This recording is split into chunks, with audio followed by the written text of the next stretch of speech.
were blind with your civil rights. You demand that I eternize your name. Walk ahead.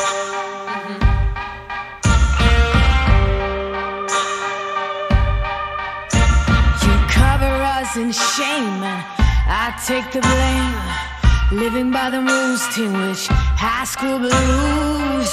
Walk ahead.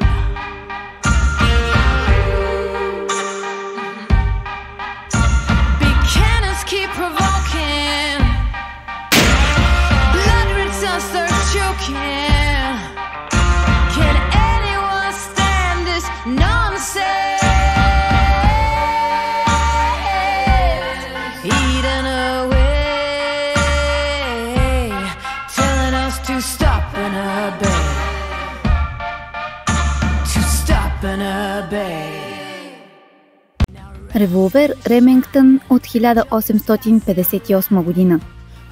Както подсказва името му, първият модел револвер на Ремингтън 1858 е роден през същата година. През 1857 американските оръжейници не могат да произвеждат револвер, тъй като това е блокирано от патент, въведен от Колт. Веднага след като той е отменен, Ремингтън успява да произведе първия си модел, а именно револвера Ремингтън Билс. Днес наличието на датата на патента от 1858 година върху трите модела означава, че всичките обикновено се наричат Ремингтън 1858. Въпреки това, по време на гражданската война през 1861-65 те са били наричани с името на модела или просто Ремингтън. Моделите 1858, 61 и 63 са смятани за най-добрите револвери по време на гражданската война и са били търсени и от двете страни. Револверите на Ремингтън са се зареждали много по-лесно от моделите на Колт. Всичко, което е било необходимо, е допълнителен цилиндър, който да е вече пълен, за да бъде презаредено оръжието. Смяната на цилиндъра се е извършвала много бързо. Цевта им е била осмоъгълна и прицелването е ставало с фиксирани мерници. Първоначално те са имали стоманена рамка, но по време на гражданската война войските на конфедерацията гласуват и искат да използват наличната стомана, за да правят пистолети и други оръжия. Стоманената рамка е заменена с месингова, която е по-разпространен материал в тези щати.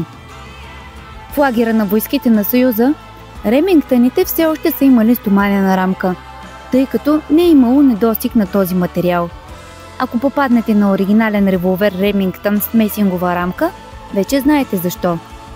По онова време на цивилния пазар са продадени 15 000 револвера Ремингтън. Сред известните собственици са били Франк Джеймс, водач на бандата Джеймс Янгър, съучастник и брат на Джеси Джеймс. Бъфало Бил – митичната фигура от завладяването на Запада. От средата на 60-те години на миналия век италиански фирми възпроизвеждат пистолета Ремингтън 1858.